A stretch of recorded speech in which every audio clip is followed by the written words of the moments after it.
La loi et les commandements de Dieu comprennent 613 articles. En fait, quand on y pense, on a fait ce qu'il a dit de ne pas faire et on n'a pas fait ce qu'il a dit de faire. Nous sommes donc des pécheurs.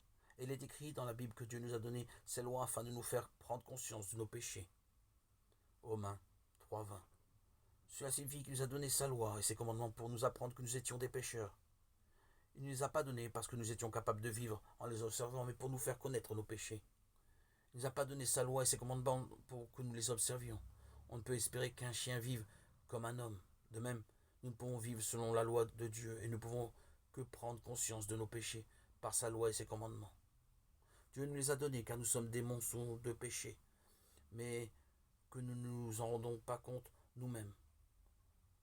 Nous sommes des assassins, des débauchés, des faiseurs de mal.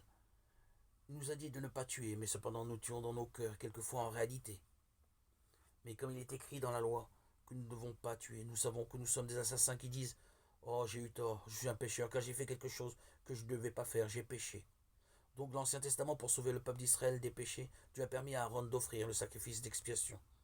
Et c'était ce dernier qui expiait pour le peuple une fois par an. Dans l'Ancien Testament, deux offrandes devaient être offertes à Dieu pour le péché au jour des expiations. L'une était offerte devant Dieu, tandis que l'autre était envoyée dans le désert après l'imposition des mains, emportant avec elle les péchés annuels du peuple. Avant que le bouc ne soit envoyé dans le désert par un homme qui se tenait prêt pour cela, le souverain sacrificateur posait ses mains sur la tête du bouc vivant et confessait les péchés d'Israël. Seigneur, le peuple a tué, forniqué, volé, adoré les idoles. Nous avons péché. La terre de Palestine est un lieu stérile, fait de sable et de désert. Le bouc était envoyé dans le désert et mourait. Quand il partait, le peuple d'Israël le regardait, croyant que ses péchés avaient été expiés. Le peuple obtenait la paix du cœur, et le bouc mourait dans le désert pour les péchés de l'année de tout le peuple. Et Dieu expiait tous nos péchés par l'intermédiaire de l'agneau de Dieu, Jésus-Christ. Tous nos péchés ont été entièrement lavés par le baptême de Jésus et par son sang sur la croix. Jésus est Dieu et notre Sauveur. Il est le Fils de Dieu qui est venu pour sauver toute l'humanité du péché. Et il est le Créateur qui nous a créés à son image.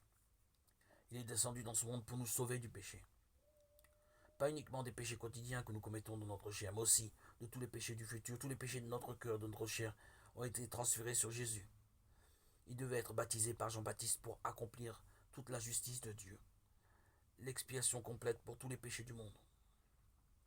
3 ans avant que Jésus ait été crucifié, alors qu'il commençait son ministère public, il a enlevé tous les péchés du monde en se faisant baptiser par Jean-Baptiste au Jourdain. Son salut de l'humanité à travers l'expiation de tous nos péchés a commencé avec son baptême.